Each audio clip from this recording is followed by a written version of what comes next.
Friends, welcome on योरपीडिया। और मेरा ये जो वीडियो है ये बिहार पब्लिक सर्विस कमीशन में जो आपका प्रोजेक्ट मैनेजर का पोजीशन पोस्ट आया है उससे रिलेटेड है।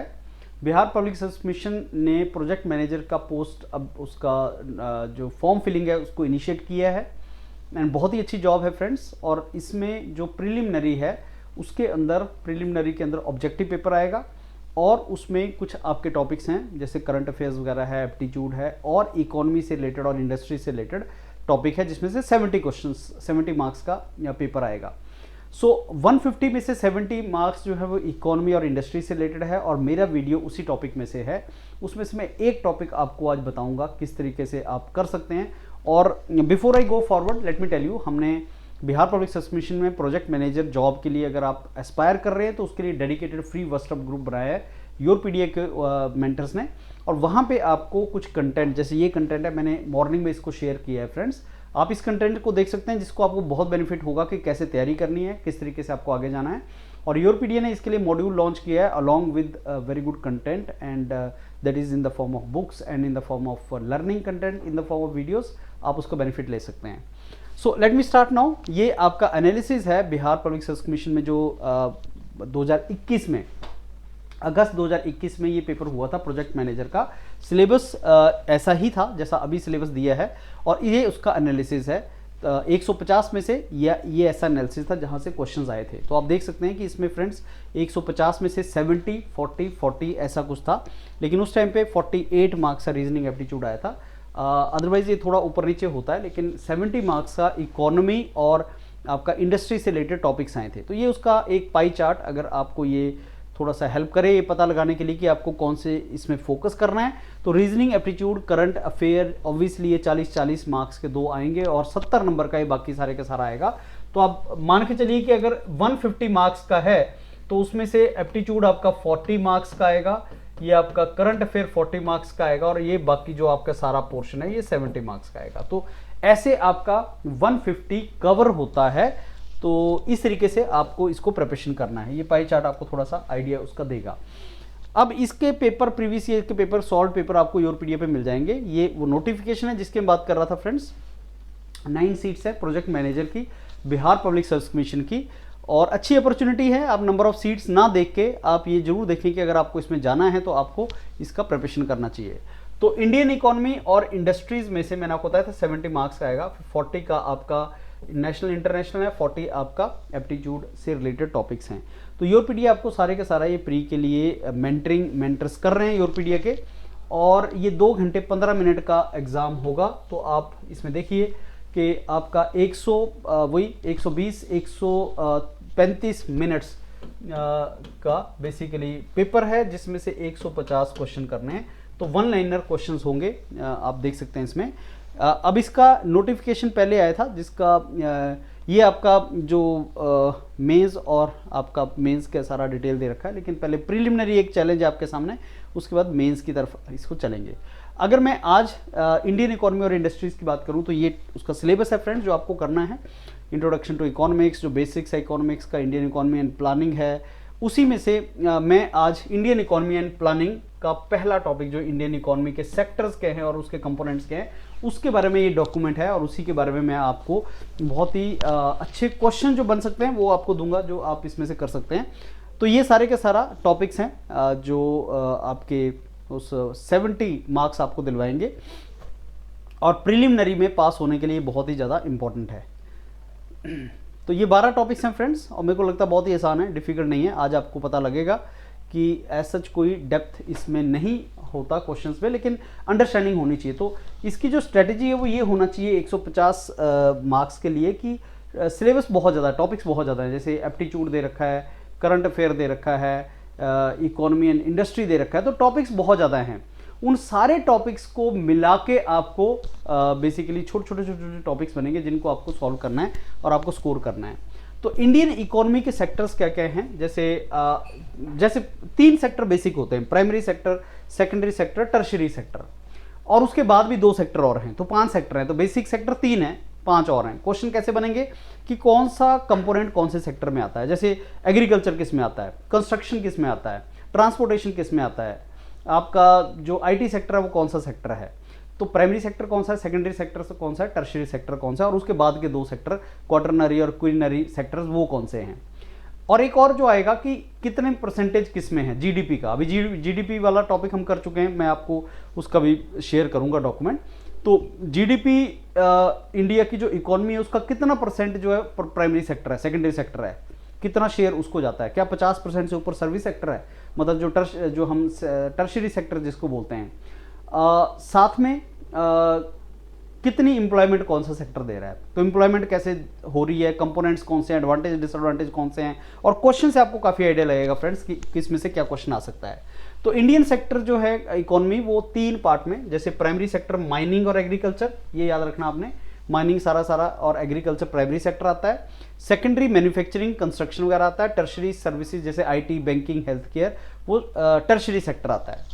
मैन्युफैक्चरिंग और कंस्ट्रक्शन सेक्टर में ऐसा होता है कि कुछ ना कुछ आपने बनाया जिसको आप हाथ में पकड़ सकते हो। जैसे आपने कोई चीज़ बनाई, जैसे आपने कार बनाई या आपने कोई बिल्डिंग बनाई जिसको आप देख सकते हो, टच कर सकते हो, हाथ में पकड़ सकते हो, वो सेकेंडरी सेक्टर है। एग्रीकल्चर आप जानते हो, खेती जो आप करते हो, उसमें आप जाके कहीं काम कर रहे हो, प्रोडक्शन आपका क्रॉप्स वगैरह की फॉर्म में कर रहे हो, या आप कोई एक्सप्लोर वो कर रहे हो, माइनिंग कर रहे हो, कुछ निकाल रहे हो ज़मीन से, वो आपका प्राइमरी सेक्टर है। सर्विस सेक्टर टर्शियरी सेक्टर है, जिसमें आप इकोनॉमी तो मूव कर रहे हो लेकिन ऐसा कोई बना नहीं रहे हो, ऐसी कोई चीज़ ऐसी नहीं बना रहे हो जिसको आप टच कर सकें। जैसे जितना भी आईटी सेक्टर है, आईटी सेक्टर जितना भी काम करता है कंप्यूटर पे काम करता है, या जैसे मैं आपको पढ़ा रहा हूँ, ये भी टर्शियरी सेक्टर है, ये भी सर्विस सेक्टर है। मैं आपको पढ़ा रहा हूँ, अभी मैं आपको कोई चीज़ दे नहीं रहा हूँ लेकिन नॉलेज दे रहा हूँ, उसका शायद मैं चार्ज भी करता हूँ आपसे, इकोनॉमी मूव करती है, तो ये टर्शियरी सेक्टर है। तो primary sector, secondary sector, tertiary sector. Example के थ्रू आपको पता लग जाएगा। 2 और सेक्टर है फ्रेंड्स, एक है क्वाटरनरी सेक्टर, टर्शियरी के बाद आता है क्वाटरनरी, और quinary high level decision making sector, इसके बारे में भी हम डिस्कस करेंगे ये क्या सेक्टर्स हैं। और इंडिया की इकोनॉमी जो प्राइमरीली आपकी प्राइमरी सेक्टर की तरफ होती थी, अभी सर्विस सेक्टर की तरफ या टर्शियरी सेक्टर की तरफ चली गई है। ज्यादा जो शेयर है इंडियन इकोनॉमी का वो टर्शियरी सेक्टर या सर्विस सेक्टर में है। अभी भी ज़्यादा एम्प्लॉयमेंट जो मिलती है वो प्राइमरी सेक्टर के लोग उसके ऊपर बेस्ड हैं, लेकिन वो अच्छी चीज़ नहीं है, बिकॉज प्राइमरी सेक्टर या एग्रीकल्चर सेक्टर में आपका बहुत ज़्यादा ग्रोथ नहीं है, बहुत ज़्यादा फाइनेंस नहीं है। लेकिन जो सेक्टर आपका टर्शियरी सेक्टर है, ये वाला सर्विस सेक्टर जिसको बोलते हैं, उसमें एम्प्लॉयमेंट कम है लेकिन शेयर उसका ज़्यादा है। अब इस चीज़ को ध्यान से देखना, एम्प्लॉयमेंट जो लोग एम्प्लॉयड हैं इसमें वो कम है, क्योंकि उसके लिए नॉलेज चाहिए, उसके लिए आप जैसे आईटी सेक्टर है उसके लिए इंजीनियरिंग किया हो या आपको नॉलेज हो, टेक्निकल नॉलेज हो कुछ, तब आप आईटी की जॉब कर सकते हैं। तो सर्विस सेक्टर में जॉब जो करनी है उसके लिए क्वालिफिकेशन वगैरह चाहिए, एग्रीकल्चर के लिए नहीं चाहिए। तो ज़्यादा लोग एग्रीकल्चर के ऊपर डिपेंडेंट है, लेकिन उनका पर कैपिटा इनकम कम है, उनका रिसोर्स कम है उसमें। तो ये एक बहुत ज़्यादा इंपॉर्टेंट बात है।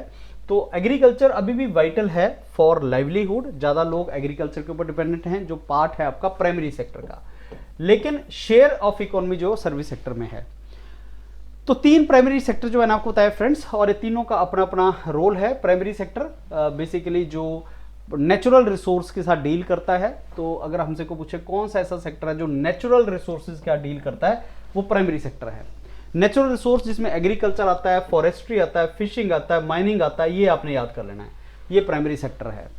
और ये एम्प्लॉयमेंट के लिए बहुत ज़्यादा इंपॉर्टेंट है, और इसका शेयर जीडीपी में गिरा है बेसिकली, और 16-17% 1/6 आप बोल सकते हैं। तो प्राइमरी सेक्टर का शेयर जो जीडीपी है, मतलब इकोनॉमी है, उसमें शेयर गिरा है। जो कंट्री का इनकम है, कंट्री का जीडीपी है इकोनॉमी का, उसमें तो इसका शेयर गिरा है, लेकिन एम्प्लॉयमेंट के लिए इंपॉर्टेंट है। ब्लू इकोनॉमी किसको बोलते हैं? Marine, fisheries.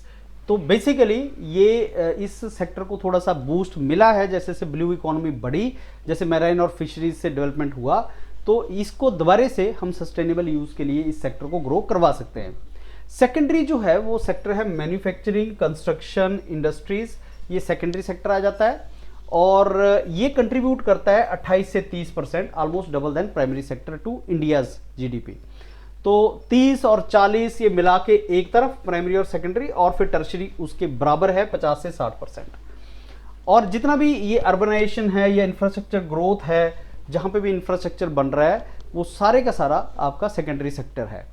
और अब सेकेंडरी सेक्टर में क्या हो रहा है कि ग्रीन इकोनॉमी के प्रिंसिपल्स को फॉलो करने की बात चल रही है, जैसे production, renewable energy, emission reduction, इसके ऊपर हम बात कर रहे हैं कि इस पे वर्क किया जाए। टर्शरी सेक्टर जो है वो सर्विस सेक्टर भी उसी का नाम है, जिसमें बैंकिंग, एजुकेशन, हेल्थ सारे के सारा उसमें आ जाता है। आईटी, ट्रांसपोर्ट, टूरिज्म, नाम आपको पता होना चाहिए। और ये लार्जेस्ट कंट्रीब्यूटर है इकोनॉमी का, 55 से 60% कंट्रीब्यूशन इसका होता है।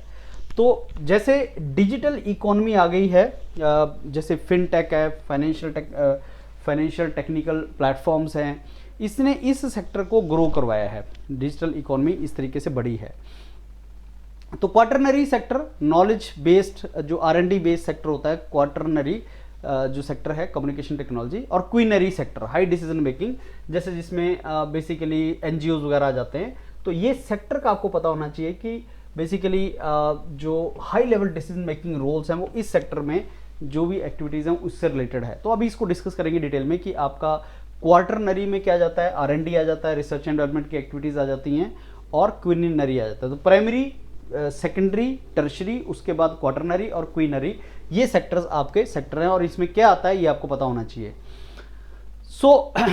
शिफ्ट अगर देखा जाए कि इंडियन इकोनॉमी किस तरीके से शिफ्ट हुई है, तो पहले एग्रीकल्चर के ऊपर ज़्यादा डिपेंडेंट था, अब वो इंडस्ट्रीज से सर्विस सेक्टर की तरफ चला गया है। और इंडस्ट्रियल रिवॉल्यूशन बेसिकली इंडिया के अंदर आप देखोगे तो इंडस्ट्रियल रिवॉल्यूशन उस तरीके से नहीं आया जैसा आना चाहिए था।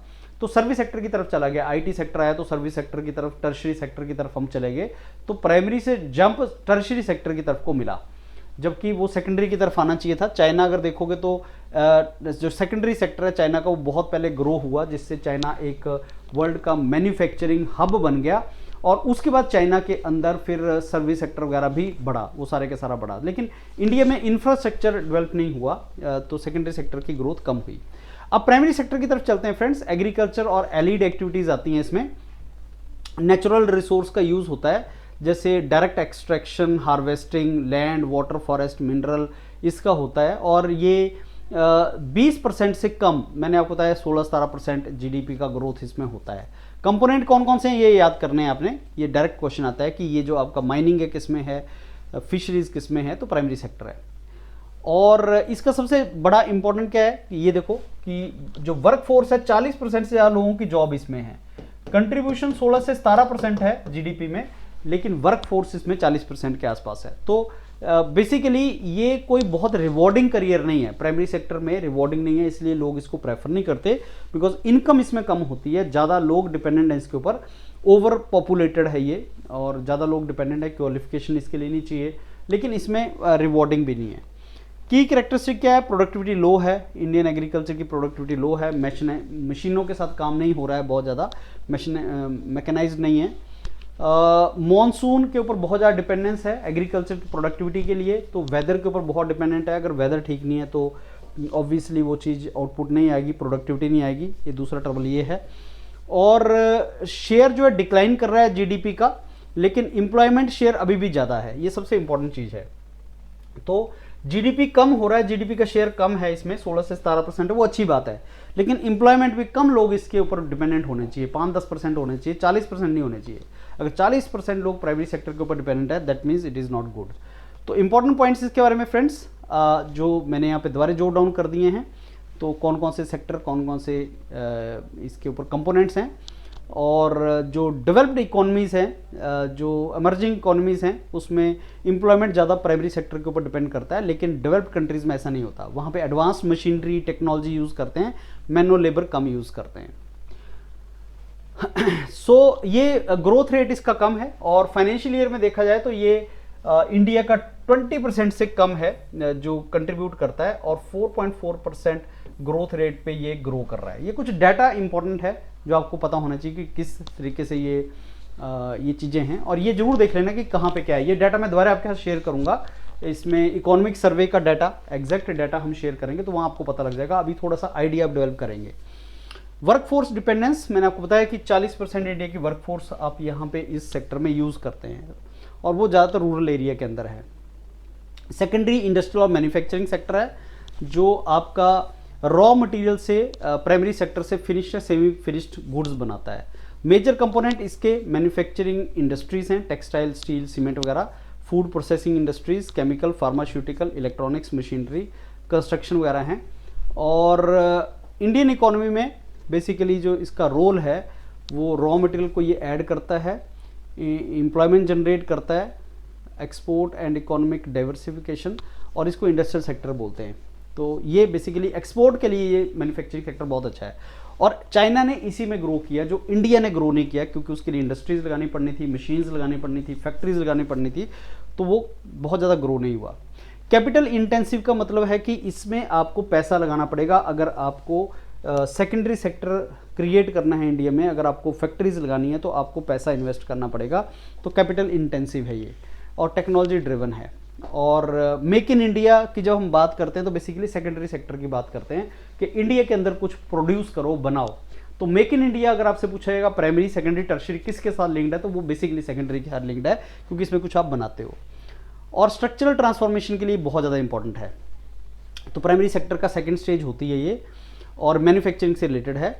और मैन्युफैक्चरिंग प्लांट जैसे ऑटोमोबाइल प्लांट है, कोई भी है, तो वो सेकेंडरी से का एग्जाम्पल है। और इसमें ये सेक्टर आपका 25.3% फाइनेंशियल ईयर में अगर देखा जाएगा जीडीपी का कंट्रीब्यूशन है, और ये 6.1% के आसपास ग्रो किया है। ये डाटा थोड़ा सा याद कर लेना, जैसे 4.3% था, तो सबसे कम ग्रो करता है प्राइमरी, फिर सेकेंडरी ग्रो कर रहा है, और tertiary that is service sector सबसे फास्ट ग्रो करता है। इसको सर्विस सेक्टर भी बोलते हैं। फास्टेस्ट ग्रोइंग सेक्टर है और सबसे ज़्यादा कंट्रीब्यूट यही सेक्टर करता है इंडियन इकोनॉमी में, तो ये फास्टेस्ट ग्रोइंग सेक्टर है। और ये गुड्स नहीं देता, मतलब टेंजिबल, मतलब जिसको टच कर सकते हैं ऐसी कोई चीज़ नहीं बनाता, लेकिन ये सपोर्टिंग सर्विसेज प्रोवाइड करता है। तो दो तरह की चीज़ होते हैं, एक आपका प्रोडक्ट एंड एक होता है सर्विस।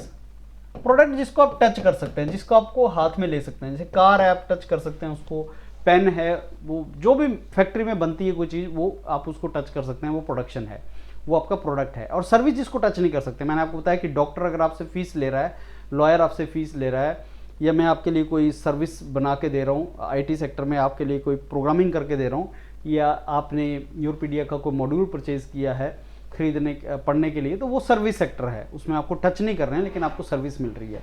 तो इस तरीके से आपके 3 सेक्टर होते हैं, ऐसे आप करते हैं। अब इसे मेन कंपोनेंट्स क्या क्या आते हैं, जैसे banking, financial, information technology, telecom, transport, trade, retail, education, tourism, ये सारे के सारा मेन इसके कंपोनेंट हैं।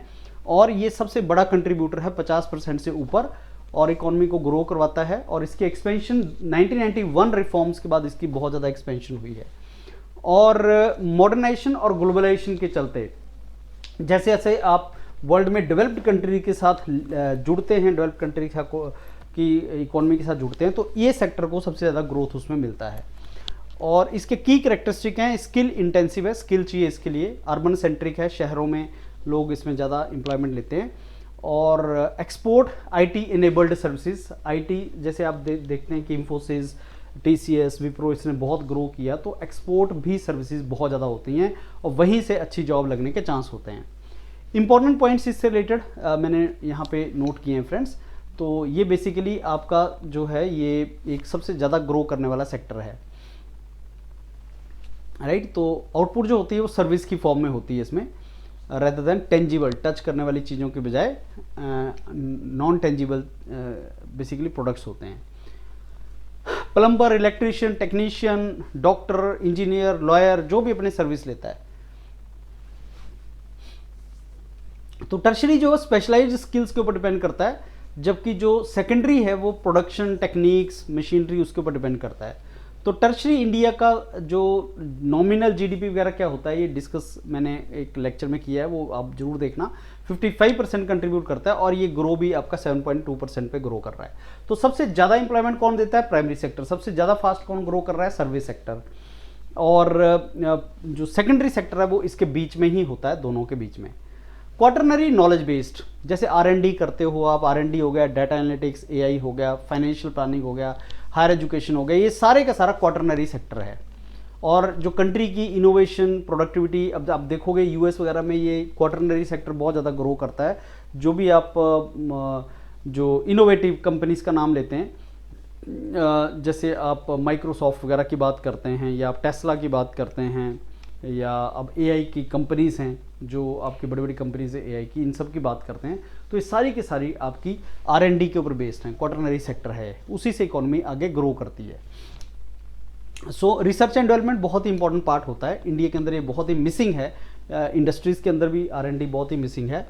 और टर्शरी सेक्टर के बाद ये नॉलेज बेस्ड इकोनॉमी में चलता है। आईटी और इनोवेशन का इसमें रोल होता है, और इसमें की एक्टिविटीज़ बेसिकली जो हैं वो R&D, इंफॉर्मेशन टेक्नोलॉजी, ऐसी एक्टिविटीज़ हैं। अब quinary sector high level decision making sector है, जो policy formulation, human centric services उसमें डील करता है, और ये प्रॉफिट के लिए नहीं होता, लेकिन ये आपका लीडरशिप या ह्यूमन सर्विसेज को प्रमोट करने के लिए होता है। Highest level of decision making, जैसे टॉप लेवल एग्जीक्यूटिव्स या पॉलिसी मेकर्स हैं, लीडर्स हैं, जो एजुकेशन हेल्थ केयर में है उनसे रिलेटेड है। जैसे गवर्नमेंट पॉलिसी मेकर्स हैं, कॉरपोरेट एग्जीक्यूटिव्स हैं, साइंटिफिक रिसर्च है, हेल्थ है, उस सेक्टर से डील करता है ये। और ये इवेंचुअली लॉन्ग टर्म में कोई कंट्री कैसे ग्रो करेगा उसके ऊपर डिपेंड करता है ये। तो सोसाइटी के वेलफेयर और इनोवेशन, जैसे गवर्नमेंट अगर कोई प्लान कर रही है कंट्री को ट्रांसफॉर्म करने का, तो ये वो वाला सेक्टर आता है जिसमें आप इवेंचुअली आपका पॉलिसी से रिलेटेड है कि गवर्नमेंट ने कोई पॉलिसी बनाई और फिर उस पॉलिसी को हम इम्प्लीमेंट करेंगे। हाई लेवल डिसीजन मेकिंग, तो हाई टॉप लेवल पे जो डिसीजन होता है उससे रिलेटेड जो भी आपकी चीज़ें हैं, चाहे वो हेल्थ है, चाहे रिसर्च है, जैसे कोई आपने बना दिया कि हमें all India institute of medical sciences create करने हैं, या हमें IITs क्रिएट करने हैं बहुत से, या R&D फैसिलिटीज़ क्रिएट करनी है, तो हाई लेवल डिसीजन मेकिंग और कंट्री के बेनिफिट के लिए, लॉन्ग टर्म के लिए है। सो नॉलेज बनाना, बड़ी ऑर्गेनाइजेशन बनाना, मैंने आपको एग्जांपल दिया एम्स, IITs क्रिएट करना, सारा उसी का एग्जांपल है। और ये लीडर्स प्रोड्यूस करता है कंट्री के अंदर, और कंट्री के लॉन्ग टर्म ग्रोथ के लिए इसका बेनिफिट होता है। कुछ और सेक्टर्स, प्राइमरी सेकेंडरी जैसे हमने बताए, उसके अलावा और भी कैटेगरीज जैसे पब्लिक सेक्टर और प्राइवेट सेक्टर। प्राइवेट सेक्टर आपको पता ही है, पब्लिक सेक्टर जिसमें गवर्नमेंट का शेयर होता है। नॉर्मली गवर्नमेंट का शेयर 50% से ज़्यादा होता है, तो उसको पब्लिक सेक्टर बोलते हैं। ये गवर्नमेंट ओन करती है, और गवर्नमेंट सेक्टर और पब्लिक सेक्टर में डिफरेंस ये है कि गवर्नमेंट सेक्टर में 100% ओनरशिप गवर्नमेंट का है, लेकिन पब्लिक सेक्टर में 50% से ज़्यादा ओनरशिप गवर्नमेंट की होती है। बाकी प्राइवेट प्लेयर या बाकी पब्लिक सेक्टर की हो सकती है, और प्राइवेट प्लेयर तो आपको पता ही है। दूसरा होता है organise sector, unorganise sector. Organise sector जैसे जो बड़ा सेक्टर है, जो गवर्नमेंट का रजिस्टर्ड होता है, जिसने कंपनी अपनी रजिस्टर की है, प्राइवेट लिमिटेड कंपनी, जिसमें सारे रूल्स एंड रेगुलेशंस के साथ चलता है, सिक्योरिटी भी होती है, और किसी तरह की सिक्योरिटी होती है। जैसे जो बड़ा कंपनी है जिसमें आप जॉब करना चाहोगे, वो आपका ऑर्गेनाइज सेक्टर है। और ऐसा कोई छोटी मोटी जॉब या फ्रीलांसिंग या गिग इकोनॉमी या छोटी दुकान पे काम, छोटी कंपनी में काम, इनफॉर्मल है, जिसमें जॉब सिक्योरिटी नहीं है, जैसे स्ट्रीट वेंडर्स हैं, जो गिग इकोनॉमी, फ्रीलांसर्स हैं, वो सारा अनऑर्गेनाइज्ड सेक्टर है। लेकिन अनफॉर्चुनेट पार्ट ये है कि ज़्यादा लोग इंडिया में अनऑर्गेनाइज सेक्टर के ऊपर डिपेंडेंट है, जबकि इसमें सिक्योरिटी नहीं है। तो यहाँ पे थोड़ा फॉर्मल टाइप का होता है ये। जैसे आप ज्वाइन करोगे तो आपको एक ऑर्गेनाइजेशन के रूल्स फॉलो करने पड़ेंगे, ऑर्गेनाइजेशन में जाने का टाइम होगा, डिसिप्लिन फॉलो करना पड़ेगा, तो ये सारी चीज़ें ऑर्गेनाइज सेक्टर के अंदर होंगी। और अनऑर्गेनाइज सेक्टर में ऐसा नहीं होता, राइट। फिर जो इंडिया का इकोनॉमी का स्ट्रक्चरल ट्रांसफॉर्मेशन हुआ, वो किस तरीके से हुआ है। एक तो GDP एग्रीकल्चर के ऊपर कम हुई है, और सर्विसेज का बहुत ज़्यादा ग्रोथ एंड एक्सपेंशन हुआ है, और मैन्युफैक्चरिंग जो ग्रोथ है वो रिलेटिवली स्लो हुई है, और एम्प्लॉयमेंट उतनी क्रिएट नहीं हो पाई। तो ये इंडिया के टिपिकल ट्रांसफॉर्मेशन है। जैसे अभी skill India, make in India, MSMEs, marginal small, जो माइक्रो स्मॉल मीडियम एंटरप्राइजेज जिसको बोलते हैं, माइक्रो बहुत ही छोटी, स्मॉल उससे थोड़ी बड़ी, मीडियम उससे थोड़ी बड़ी, जो एंटरप्राइजेज हैं जो जॉब्स दे सकती हैं, उसके ऊपर फोकस है। तो प्राइमरी से सर्विस सेक्टर की तरफ शिफ्ट हो गया, और इसमें बीच में जो सेकेंडरी सेक्टर है वो कहीं ना कहीं हमने मिस कर दिया। 1970s का डाटा है कि 40% कंट्रीब्यूशन GDP पे जो होता था वो एग्रीकल्चर का होता था, लेकिन अब वो सर्विस सेक्टर का है। तो बेसिकली हम सर्विस सेक्टर की तरफ शिफ्ट करके, वो अच्छी बात है, लेकिन इसमें कहने के इंडस्ट्रियल या सेकेंडरी सेक्टर मिस हो गया। बहुत से फैक्टर्स हुए हैं, जैसे आपका IT रिवॉल्यूशन आया, उसने बहुत इंडिया को ग्रोथ किया, और इंडिया में जो इंग्लिश स्पीकिंग वर्कफोर्स है उसने IT सेक्टर में बहुत ज़्यादा उसका एडवांटेज हुआ। आज जितने भी आप TCS, विप्रो, इन्फोसिस वगैरह देखते हो, वो because of English speaking population उनको बेनिफिट हुआ उन जॉब्स के लिए। लेकिन ये सारा यूनिफॉर्म नहीं हुआ, कई अर्बन एरियाज़ में तो शिफ्ट अच्छा हुआ, सर्विस सेक्टर में ग्रोथ मिली। जैसे आप अगर देखोगे IT हब कहाँ कहाँ बने हैं, तो आप देखोगे जहाँ इंग्लिश स्पीकिंग लोग ज़्यादा थे वहाँ IT कंपनीज़ बनी, IT हब बना, जैसे बेंगलोर, हैदराबाद, पुणे, ऐसी जगह पे IT कंपनीज़ ज़्यादा बनी, या शहरों में जैसे गुड़गांव वगैरह में बनी। जो देहाती एरिया था, रूरल एरिया था, या बहुत ज़्यादा हिंदी स्पीकिंग बेल्ट था, इंग्लिश स्पीकिंग नहीं था, वहाँ पे आईटी रिवोल्यूशन का बेनिफिट नहीं हुआ। जैसे उत्तर प्रदेश में मेजॉरिटी बहुत बड़ी स्टेट है, आपका राजस्थान पूरे का पूरा, उत्तर प्रदेश आप ले लो, बिहार ले लो, झारखंड ले लो, हरियाणा ले लो, पंजाब ले लो, यहाँ पे इंग्लिश स्पीकिंग कम था और इसलिए ये आईटी सेक्टर का बेनिफिट उतना ज़्यादा नहीं हुआ। उसके बाद फ्रेंड्स ये क्वेश्चंस हैं, तो आप इस लेक्चर को, जैसे आपने सुना मेरा पूरा लेक्चर, इसके बाद इन क्वेश्चंस को जरूर लगाना। ये जो बहुत ही इंपॉर्टेंट क्वेश्चंस, और आपको यहाँ पे कॉन्फिडेंस आएगा इन क्वेश्चंस को करने के बाद। तो हर लेक्चर के बाद 40-50 क्वेश्चंस की प्रैक्टिस आपने करनी है। और इस तरीके का, जैसे ये एक लेक्चर है जो आधे घंटे के आसपास का लेक्चर होता है, करने का तरीका, आप लेक्चर सुनेंगे, डॉक्यूमेंट लेंगे, फिर आप क्वेश्चंस लगाएंगे और उसका टेस्टिंग करेंगे। ऐसा जैसे ये एक टॉपिक है, मेरे को लगता है ऐसे आपके 50 से 100 टॉपिक्स के बीच में अगर आप ढंग से करेंगे तो आपका सारा कॉन्फिडेंस ओवरऑल, अगर प्रिलिमिनरी का मैं देखूंगा तो 100 के आसपास टॉपिक्स होंगे, सारा मिला के 150 क्वेश्चन का वहीं से आएगा। तो आप अगर इतना करके जाएंगे तो आपका ये एग्जाम निकल जाएगा, आपकी प्रिपरेशन अच्छी हो जाएगी। तो टारगेट फोकस करके प्रिपरेशन आपको करना है, बहुत अच्छे फोकस होकर प्रिपरेशन अगर लेके जाएंगे आगे तो आप सर्टेनली बहुत अच्छा इसमें कर लेंगे। All the very best friends, thank you.